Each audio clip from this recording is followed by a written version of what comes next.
खबरों में आगे बढ़ेंगे। नीट की परीक्षा में स्वतंत्रता संग्राम सेनानी के नाम पर बड़ा फर्जीवाड़ा सामने आया है। नीट में दाखिला लेने के लिए बलिया के 11 स्वतंत्रता संग्राम सेनानियों के आश्रितों के प्रमाण पत्र फर्जी पाए गए। बलिया डीएम मंगला प्रसाद सिंह के जांच में फर्जी प्रमाण पत्र के जरिए अलग अलग संस्थानों में दाखिला लेने वाले 11 छात्र दोषी पाए गए हैं। जिलाधिकारी ने कहा कि नीट की परीक्षा जो कि पहले आयोजित हुआ करती थी, उसमें जो अभ्यर्थी सफल हो गए थे वो अलग अलग संस्थानों में उनका सर्टिफिकेट सत्यापन के लिए भेजा गया था। अब उनकी जांच में 12 में से 11 स्वतंत्रता संग्राम सेनानियों के आश्रितों के प्रमाण पत्र फर्जी पाए गए हैं।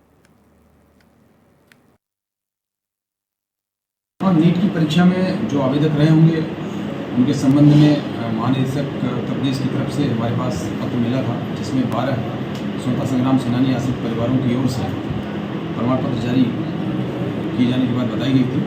जब उस सर्टिफिकेट का हमने सत्यापन कराया तो 12 में से 11 यहाँ से जारी होना नहीं पाया गया, अर्थात पूरी तरह फर्जी पाया गया। हम उसमें कार्रवाई भी करा रहे हैं और शासन को रिपोर्ट भी भेज रहे हैं।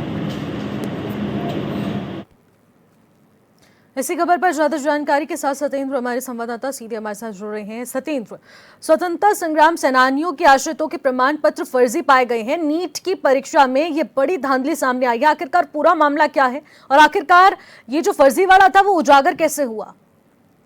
जी, मैं आपको बताना चाहूंगा, कुछ दिनों पहले बलिया में नीट परीक्षा के स्वतंत्रता सेनानियों के आश्रितों को प्रमाण पत्र जारी फर्जी प्रमाण पत्र लगा के बच्चों ने परीक्षा दिया था। इसमें टोटल 12 अभ्यर्थियों ने परीक्षा दिया था, जिसमें 11 फर्जी पाए गए हैं।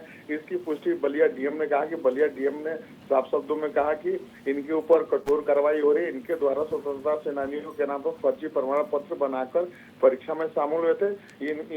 इनके द्वारा जिस संस्था में ये अपना दाखिला लिया उनको सूचित किया जा रहा है। जी, आखिरकार अब क्या कुछ एक्शन लिया जाएगा, क्योंकि 12 में से 11 जो स्वतंत्रता संग्राम सेनानी के आश्रित थे वो इस यहाँ पर पाए गए हैं। आखिरकार क्या कुछ एक्शन होगा?